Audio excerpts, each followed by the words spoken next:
Welcome to day 44 of our prayer mobilization journey together.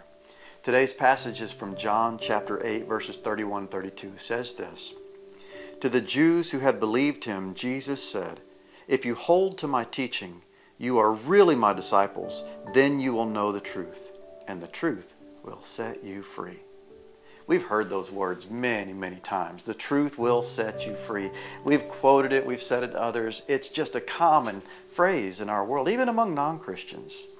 But you go back to this part where Jesus says, if you hold to my teaching, and continue in my word is what I found in the New Revised Standard. Continue in my word, hold to my teaching. What Jesus is saying, he's speaking again to the Jews here, the descendants of Abraham. And they thought they were good. They were just in because they were God's chosen. And he's saying, if you'll believe what I'm telling you, if you believe this good news, this gospel that I bring, then you will be set free. His audience, these Jews, they had lived their lives in the world where being Abraham's descendant was enough. They thought they were just good to go. They had no idea of this freedom in Christ beyond that world.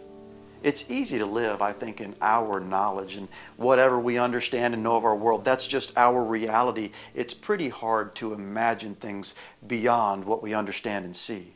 And Jesus was trying to tell the chosen people of God that there was something greater beyond what they had known.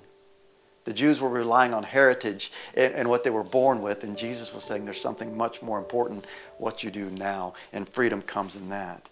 Jesus is trying to tell them about this freedom, and I think today we would do well to still listen and hear this and maybe even just understand it a bit better.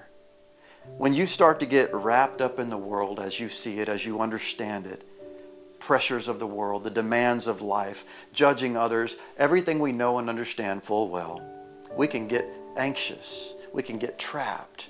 Things can close in on us and it just feels like we're constricted or something. But when we go beyond that, when we see the reality, and perhaps when Jesus says stay in his word, we go back to his word. We begin to catch glimpses of a greater reality. Beyond what we know, beyond the demands on our lives, this greater reality is so much greater. And we can live there. And when we live in the understanding of what Jesus is telling us, we have this freedom. We understand and experience his presence in new, fresh ways, and it is so much greater.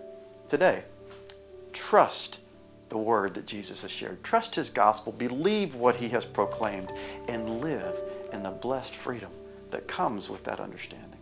Today's prayer says this: Lord, teach us your ways that we may walk with you. Help us to release all forms of self-deception and allow the truth of your word to liberate us from the power of sin.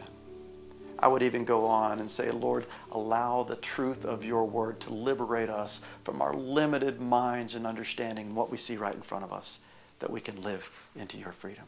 I pray you will experience his great freedom in your life today.